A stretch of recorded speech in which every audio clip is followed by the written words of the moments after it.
Assalamualaikum warahmatullahi wabarakatuh. Halo teman-teman semua dimanapun Anda berada, salam semuanya sehat selalu bagi para subscriber dan para penonton dan juga dimanapun Anda berada. Oke teman-teman, di sini sepeda motor Suzuki Smash lama di sini mau merombak bagian blok kopling ya. Dalam pengoplingannya di sini ganda ya. Di sini masih ganda menggunakan kampas ganda, tetapi ini mau dirubah untuk menjadi non ganda yaitu kopling manual. Kenapa banyak orang menyukai kopling manual? Karena kopling manual yaitu sangat ringan dan juga sangat responsif saat pengoplingan dan langsung tarikannya langsung oke ya. Tidak tidak balur ya, langsung set gitu. Oke, teman-teman semua, agar kita lebih jelasnya lagi cara pemasangan, cara pembuatan sangat simpel ya. Karena di sini saya buatkan sendiri dan kemudian alat-alatnya juga ya, cuman kita mengadakan pengelasan pada kerennya. Oke, kita langsung saja kita bongkar dan langsung kita pasang bagaimana nanti tarikan sepeda motor ini apakah lebih responsif daripada ganda dengan kopling.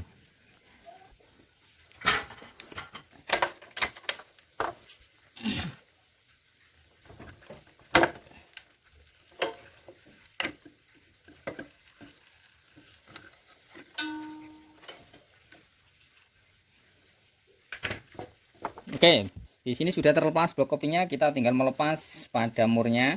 Kemudian kita melepas pada klip, dudukan klip di sini ya teman-teman, tidak usah kita melepas bagian kopling belakang karena di sini bisa dilepas dari sini ya, karena di sini menggunakan klip. Dan di sini menggunakan mur kita juga harus kita lepas.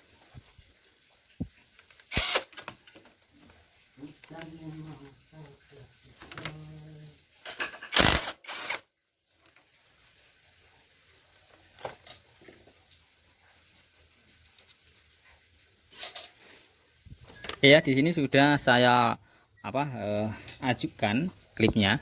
Kita tinggal melepas seperti ini. Karena di sini ada tempat klip ya, agar ini tidak lepas. Ini pinnya seperti ini. Oke. Dan di sini nanti ya teman-teman, kita adakan pengelasan. Kalau untuk mengurangi, supaya kita mengurangi beban ya pada putaran di bagian kopling, nanti kita lepas saja kampas gandanya. Kampas ganda ini nanti kita lepas dan kita menggunakan platnya saja ini, dan kemudian kita las di sini ya, untuk mematikan supaya ini tidak bisa ikut berputar, tidak ngelos. Oke ya teman-teman, seperti ini ya, ini sudah kita las jadinya seperti ini. Kemudian kita tinggal pasang, kita tinggal masukkan seperti ini.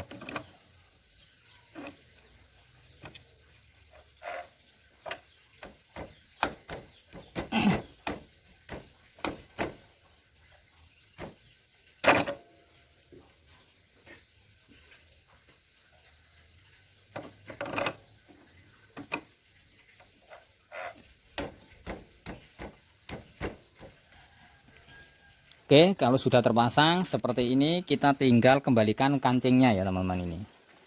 Ini kancingnya kita tinggal kembalikan biar nanti ini tidak lepas. Oke. Oke, kita tinggal pasang mur kembali.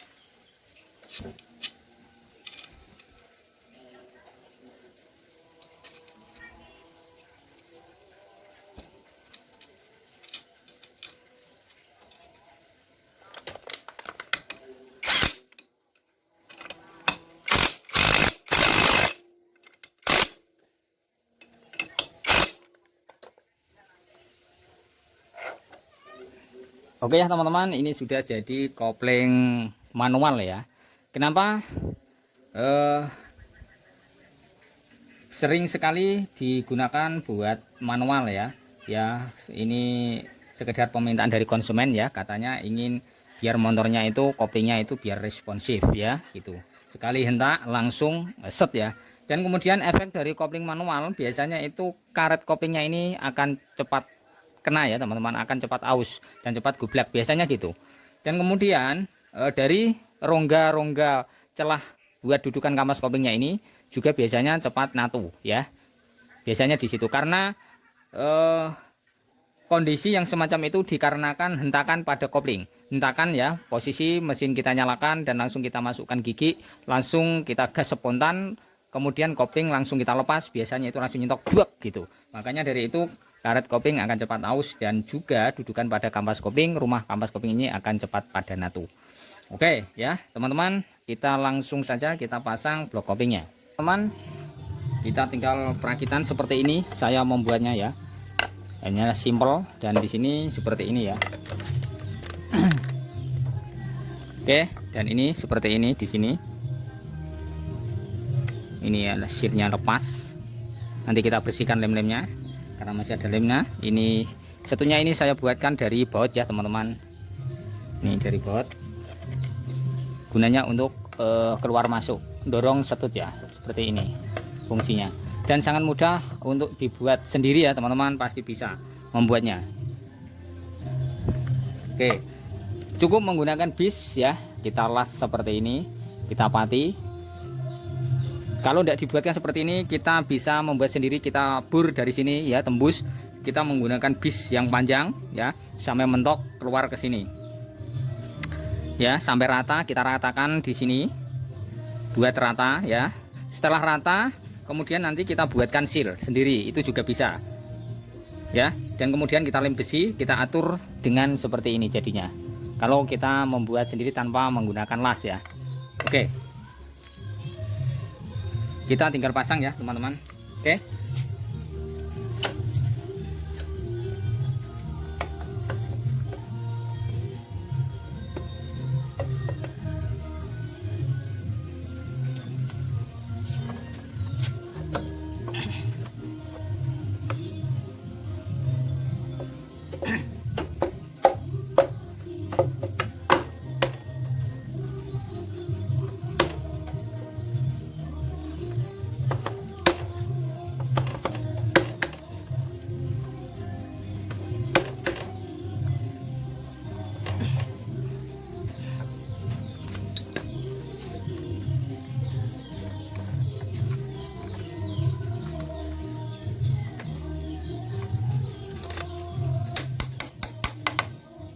oke, kita coba ya, kita kopling. Ini belum ada bautnya.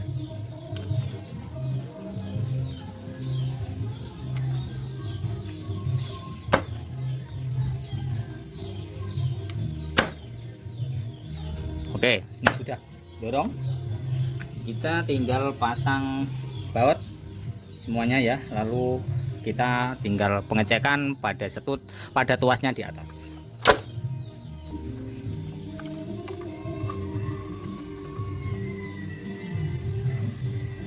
Nanti jadinya seperti ini ya teman-teman. Ini sudah jadi kopling. Kita tinggal mengganti kawatnya, karena kawatnya ini kurang panjang. Kita ganti ya. Sedangkan ini sudah menggunakan milik RX ya teman-teman, ya, Yamaha RX. Dan di sini tidak saya pakai setelan ya. Biasanya saya menggunakan setelan ya. Nanti bisa diseteli dari bawah. Tapi di sini saya tidak menggunakan, yang menggunakan di atas. Oke, di sini kita lepas dulu dan kemudian kita ganti dulu ya, menggunakan yang panjang ini tuasnya kabelnya, dan kemudian kita menggunakan nipple ya, baut di sini. Oke, kita lepas dulu, kita ganti. Oke ya teman-teman, ini kita ganti, kita tinggal masukkan ke sini.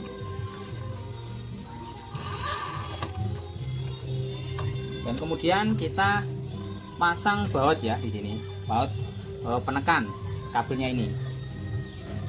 Oke,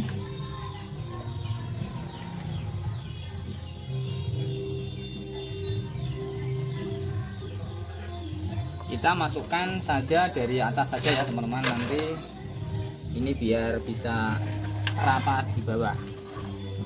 Kalau tidak bisa di bawah, kita masukkan dari bawah saja biar rata.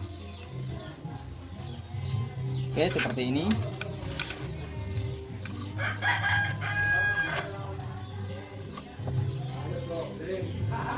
Oke ya, seperti ini ya teman-teman.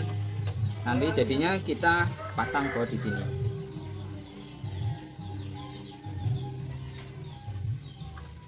Dan kita baut dulu ini supaya ini tidak lepas ya.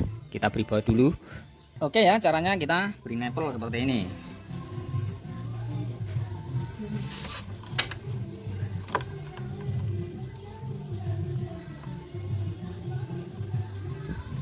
Oke ya, nah, tinggal nyetut-nyetutkan. Nah, kita tinggal setel ya, kita setel di atas. Oke, kita setel dari sini.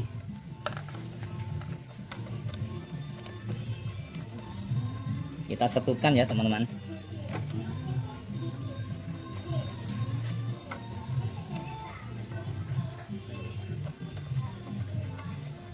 Oke, kita coba. Oke ya, ini sudah bisa. Kita coba, kita masukkan gigi ya, pijakan. Kita masukkan. Oke, kita ini ya, kita putar rodanya. Oke, ini sudah ngopling. Nah, ini sudah ngopling. Kita coba, kita lepas bagian tuasnya ya, dan kemudian kita putar. Apakah ini bisa mutar atau tidak? Ini tidak bisa mutar. Oke, ini sudah jadi. Sudah jadi ya teman-teman, tinggal memberesi. Nah, kenapa saya buat panjang seperti ini ya? Kalau saya buat panjang tuasnya ya, ini nanti akan menyebabkan tekanan atau saat pengoplingan pada handle di atas itu ringan ya. Kalau kita buat pendek, tuasnya sini nanti akan berat. Maka dari itu kita buatkan yang panjang supaya lebih ringan pengoplingannya, penekanannya ya di atas. Nanti tidak mudah lelah tangan kita ya. Caranya seperti ini. Oke, ini sudah jadi. Kita tinggal beresi semua, tinggal mengatur backingnya apa ini blok kanannya ini agar ini tidak nyangkut ya, karena ini terlalu tinggi ya, ketinggian, jadi ini nyangkut. Maka dari itu nanti kita atur. Oke teman-teman, ini sudah jadi komplingnya. Tinggal pemasangan knalpot dan juga footstep, tinggal pengecekan. Oke, cara membuatnya sangatlah mudah ya teman-teman, dan juga bisa dipraktekkan sendiri cara pembuatan kopling manual ya. Saat kita mengelas pada tempat gandanya ya, kita menggunakan plat saja. Kampas gandanya kita lepas, kita menggunakan platnya saja supaya lebih ringan ya, gitu. Oke ya teman-teman, setelah Suzuki Smash ini jadi, nanti kita tinggal perakitan Honda Supra ya, yaitu juga merakit pada kopling manual juga nanti ya. Setelah ini sudah jadi, nanti kita merakit Supra ya, kita modif Supra, kita buatkan kopling manual juga nanti ya, setelah ini selesai atau sudah dibawa pulang oleh pemiliknya. Oke teman-teman, semoga video ini jadi manfaat. Apabila teman-teman ingin merubah kopling ganda jadi manual, caranya sangat mudah sekali untuk pembuatan, dan juga bisa ringan buat tarikan ya, berbeda dengan kopling ganda. Kalau kopling manual kita lebih responsif, tenaganya lebih oke ya, dan kopling jadi set ya. Kalau kita lepas tuas kopling langsung motor jadi oke ya teman-teman. Mohon maaf kalau kurang rapi, karena ini buatan sendiri ya, bukan dari pabrik, perakitan sendiri ya, makanya dari itu ini kurang rapi karena minimnya dana. Jadi kita buat alangkah adanya ya, sekedar saja. Oke teman-teman, terima kasih. Jangan lupa untuk subscribe, like, juga di komen. Tonton terus video saya, channel Roy Otomotif, Jalan Mbah Sunan Kudus, Dawe, Colo. Oke teman-teman, terima kasih.